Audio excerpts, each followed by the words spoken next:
Uma coisa que eu aprendi no futebol é que juiz bom é aquele que não vira a manchete no dia seguinte. O Flávio Rodrigues de Souza, ele não foi só a manchete de Inter e Vasco. Ele foi o assunto da rodada, o tema mais debatido dos jogos do fim de semana. Ah, mas ele só aplicou a regra ao dar o segundo cartão amarelo para o Léo Jardim, poderão dizer os defensores do juiz. De fato, a regra permite que ele, juiz de futebol, julgue que o que estava fazendo o Léo Jardim era antijogo, era apenas para retardar o reinício da partida, e ele tem direito de ir lá e dar o segundo cartão amarelo.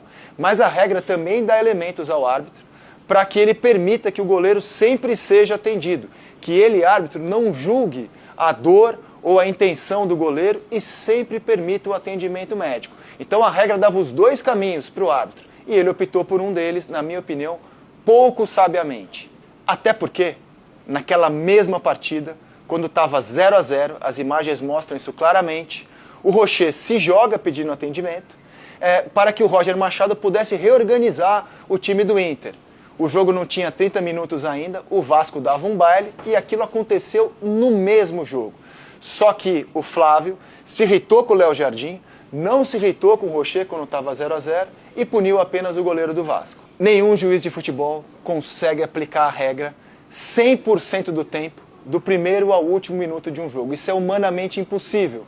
O que o Flávio conseguiu fazer ali, na minha opinião, foi aplicar uma injustiça, punindo apenas um lado da história. Eu não estou aqui defendendo que o que fez o Léo Jardim foi bonito, é bacana, muito pelo contrário. A gente tem que cobrar agilidade, compromisso com a agilidade no jogo de futebol.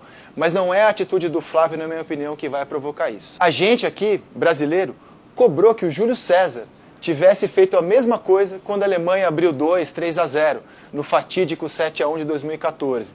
Então isso virou uma ferramenta que os goleiros de todo mundo têm para aplicar. Isso é bonito, é bacana, é uma outra história. Na minha opinião, a atitude do Flávio não vai contribuir para corrigir isso. Pelo contrário, vai dar ao Vasco um discurso até o fim do campeonato que ele não foi julgado com a mesma régua dos demais goleiros e rivais do Campeonato Brasileiro.